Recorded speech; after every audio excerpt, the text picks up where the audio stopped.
Hello दोस्तों, स्वागत है आपका अपने चैनल स्टडी विद मी पर। आज हम आपके लिए लेकर आए हैं डीएलएड फर्स्ट सेमेस्टर 2024 की तैयारी के लिए सॉल्व पेपर। इस वीडियो में यूपी डीएलएड के प्रथम प्रश्न पत्र child development and the learning process, बाल विकास एवं सीखने की प्रक्रिया 2014 का एक सॉल्व पेपर देखेंगे। इसमें आपको मिलेगा पिछले जो ये बहुकल्पी प्रश्न है, अति लघु उत्तरी और लघु उत्तरी प्रश्नों के हल मिल जाएंगे। सरल और सटीक व्याख्याएं जो आपकी परीक्षा की तैयारी को और बेहतर बनाएंगी। अगर आप भी अपनी तैयारी को अगले स्तर तक ले जाना चाहते हैं तो इस वीडियो को अंत तक जरूर देखें। चलिए शुरू करते हैं। इस परीक्षा में आपको समय 2 घंटे का मिलता है और उसका पूर्णांक 50 नंबर का होता है।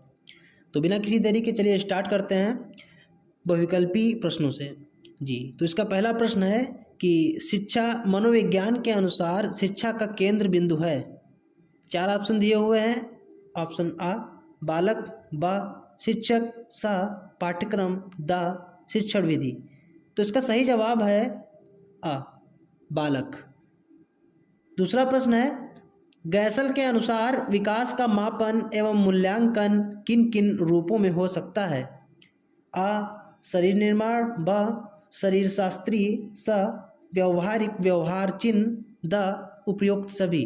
इसका सही जवाब है ऑप्शन नंबर डी यानी कि द उपयुक्त सभी। तीसरा प्रश्न है बालक के विकास हेतु सभी आवश्यक तत्वों वाले भोजन को कहते हैं। सामान्य भोजन, ब संतुलित भोजन, स दूषित भोजन, द बासी भोजन। सही जवाब है ब संतुलित भोजन। अगला प्रश्न है प्रश्न 4, सृजनात्मकता किसमें आवश्यक है। 4 ऑप्शन दिए हुए हैं। शिक्षण में, अध्ययन में, खेल में या इन सभी में। तो सही जवाब है इन सभी में। इससे पहले आपको सृजनात्मकता का मतलब बता देना चाहते हैं। इसका मतलब ये है कि कोई भी समस्या या का नया समाधान निकालना, कोई नई चीज़ बनाना या कोई नया तथ्य खोजना, तो यही सृजनात्मकता में आता है। सृजनात्मकता को इंग्लिश में क्रिएटिविटी कहते हैं। तो ये तो सभी में ज़रूरत होती है, ख्वाह वो एजुकेशन हो, स्टडी हो या खेल वगैरह, इन सभी में होता है। जी, अगला प्रश्न है प्रश्न 5, पर्सोना किस भाषा का शब्द है। अंग्रेजी, लैटिन, फ्रेंच, यूनानी। इसका सही जवाब है ऑप्शन बी यानी कि ये लैटिन भाषा का शब्द है और इसका मतलब होता है, यानी कि पर्सोना का जो मतलब होता है वो एक कोई व्यक्तित्व, छवि, किरदार, पात्र या शख्सियत। अगला प्रश्न है प्रश्न 6, आगमन चिंतन की विशेषता है। 4 ऑप्शन दिए हुए हैं। सामान्य से विशेष, विशेष से सामान्य, सामान्य से जटिल और सरल से जटिल। सही जवाब है ऑप्शन ब विशेष से सामान्य। आगमन चिंतन ये जो विधि है यह एक शिक्षण की साइकोलॉजिकल मेथड है, मनोवैज्ञानिक विधि है। यह विधि बालकों को एक नया ज्ञान व तथ्य को खोजने में मदद करती है, प्रेरित करती है, इंस्पायर करती है। इस विधि से जो होता है वो ज्ञात से अज्ञात, सरल से जटिल की ओर चलकर इसके उदाहरणों द्वारा बच्चों से सामान्य नियम निकलवाए जाते हैं। यानी कि इस विधि में विद्यार्थियों द्वारा स्वयं ज्ञान को तलाश करने की, खोजने की कोशिश की जाती है, खोजने का प्रयत्न करते हैं। जो विद्यार्थी होते हैं इसमें स्वयं ज्ञान को खोजने का प्रयत्न करते हैं। यह ऐसी टीचिंग मेथड है जिसमें सामान्य की विशिष्ट से किसी सामान्य की ओर, स्थूल से सूक्ष्म की ओर, मूर्त से अमूर्त की ओर, ज्ञात से अज्ञात की ओर, सरल से कठिन की ओर के सिद्धांत पर कार्य करता है। अगला प्रश्न है प्रश्न 7, टीएटी व्यक्तित्व परीक्षण का निर्माण किसने किया था। 4 ऑप्शन दिए हुए हैं। अ सी कोल्ड एवं बैकमैन, बी थर्स्टन, स हरमन रोसार्क, द मरे एवं मार्गन। सही जवाब है द मरे एवं मार्गन। यानी कि ये जो थीमेटिक एपेरसेप्शन टेस्ट जो होता है, या इसको कह सकते हैं प्रासंगिक अंतर्बोध परीक्षण, को अमेरिकी मनोवैज्ञानिक हेनरी ए मरे और क्रिस्टीना डी मार्गन ने 1930 के दशक में विकसित किया था। यह हार्वर्ड यूनिवर्सिटी के साइकोलॉजिकल क्लिनिक में विकसित किया गया था।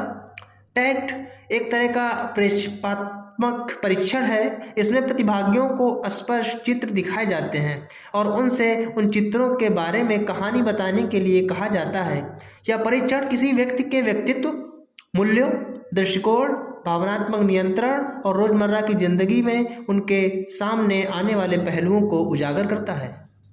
यानी कि देखा जाए जो टेस्ट जो होता है किसी शख्स के, किसी व्यक्ति के जो उसके मन में है, अचेतन मन में है, उसके छिपे हुए जो व्यक्तित्व के केंद्रीय पहलुओं को उजागर करता है। अगला प्रश्न है, बहुत ही सरल सवाल है ये, कि बालकों को पूर्वजों से प्राप्त गुण को कहा जाता है। बालकों को जो पूर्वजों से प्राप्त गुण होते हैं उनको क्या कहा जाता है? 4 ऑप्शन दिए हुए हैं, अनुवांशिकता, परिपक्वता, वातावरण, द आत्मसम्मान। सही जवाब है अनुवांशिकता। यानी कि माँ बाप या उनके जो अन्य पूर्वज होते हैं उसके गुण जो संतानों में आ जाते हैं उसे अनुवांशिकता कहते हैं। अगला प्रश्न है कि प्रश्न 9, अधिगम प्रक्रिया चलती है बाल्यकाल में, बी शैशवाकाल में, सा युवावस्था में, द जीवन पर्यंत।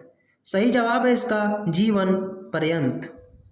अधिगम या जो सीखने की जो प्रोसेस है, प्रक्रिया है, जिसमें कोई व्यक्ति नवीन ज्ञान को यानी कि नए ज्ञान को अर्जित करता है और अपने व्यवहार में बदलाव लाता है। यह एक सक्रिय प्रक्रिया है जिसमें व्यक्ति अपने अनुभवों से सीखता है। अधिगम जन्म से लेकर मृत्यु तक चलने वाली प्रक्रिया है।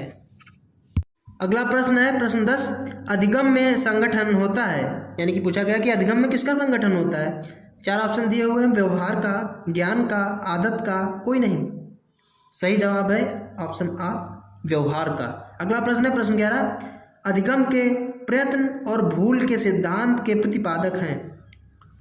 4 ऑप्शन दिए हुए हैं, Kohler, B Thorndike, C Skinner, the Hull. तो इसका सही जवाब है थॉर्नडाइक।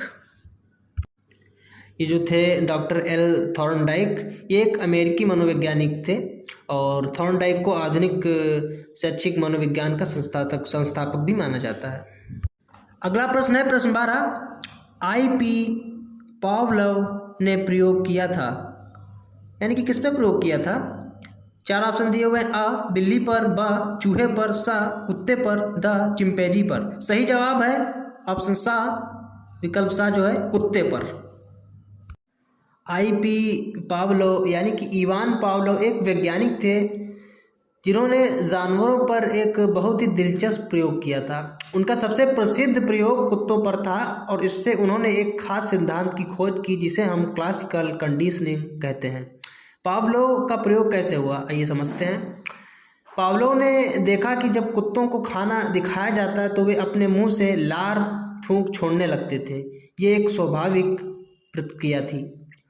अब पावलोव ने प्रयोग में एक घंटी की आवाज़ डाल दी। पहले जब कुत्तों को घंटी की आवाज़ सुनाई जाती तो वे कुछ भी नहीं करते थे, ना तो लार छोड़ते थे ना ही कोई और प्रतिक्रिया करते थे। लेकिन यही प्रोसेस बार बार की गई। पावलोव ने यह किया कि जब भी कुत्तों को खाना दिया जाता तो साथ ही घंटी भी बजाई जाती। यह प्रक्रिया कई बार दोहराई गई। फिर जो परिणाम निकल कर आया यानी कि कुछ समय बाद देखा गया कि बिना खाने के भी जब कुत्तों को सिर्फ घंटी की आवाज़ सुनाई जाती तो वे लार छोड़ने लगते थे।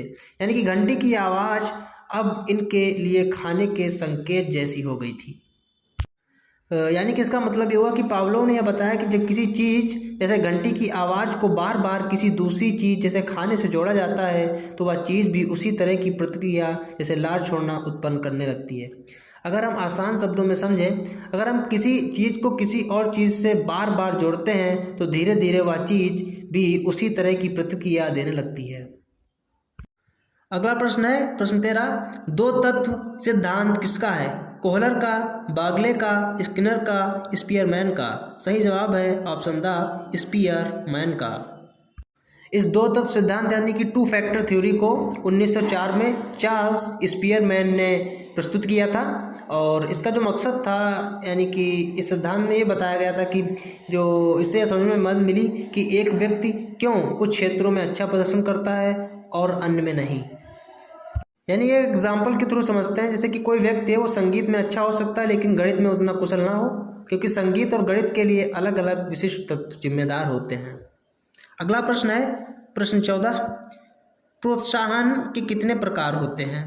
4 ऑप्शन दिए हुए हैं, 1, 2, 3, 4। सही जवाब है बा 2। अगला प्रश्न है प्रश्न 15, स्मृति के प्रमुख घटक हैं। ऑप्शन आ प्रत्यास्मरण, बी सीखना, सा धारण, द उपरोक्त सभी। तो सही जवाब है उपरोक्त सभी।